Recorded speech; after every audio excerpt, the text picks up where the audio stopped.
দেখা যাচ্ছে না? হ্যাঁ। সো আজকে আমার একটা মানে এখন আমার একটা কোলাপ করার আছে। জাস্ট এইমাত্র আমি বাড়িতে ঢুকলাম। এখন প্রায় বাজে 2টো বাজতে যায়। এখন বাইরে কাঠফাটা রোদ।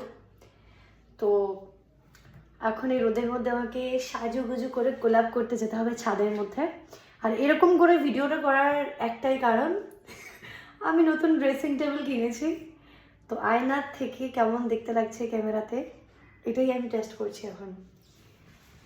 এমনি ভিডিও করছি আমি। হ্যাঁ, আমার হচ্ছে সামনে বিয়ে বাড়ি, আর 2 দিন বাদে আমার রিলেটিভের বিয়ে আছে। কিন্তু এই আমার মানে সারা বছর মুখে কোনো দাগ কিছু থাকে না, যখন আমার কোনো অকেশন থাকে ঠিক তার আগেই আমার মুখের মধ্যে দেখো এখানে একটা ব্রণ, এখানে একটা ব্রণ, এখানে পিম্পল। মানে চারিদিকে যখন আমার কোনো অকেশন থাকে ঠিক সেই সময়গুলো দেখে আমি এরকম করে দেখাই বুঝতে পারবে। এখানে একটা পিম্পল, এখানে একটা পিম্পল। অকেশনের আগেই হয়, মানে এই পিম্পলগুলো আসার সময় পায় না, ঠিক আছে? সারা বছর থাকবে না, আর যখনই কোনো অকেশন তার আগে এরকম ফুলে ফুলে থাকবে।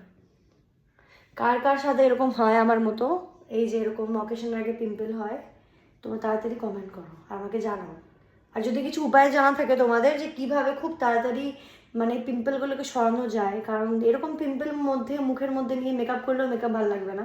তো তোমরা যারা যারা জানো যে কিভাবে খুব তাড়াতাড়ি আমি এই পিম্পলগুলোর ফোলাটা অ্যাটলিস্ট কমাতে পারি, তারা কমেন্ট করো।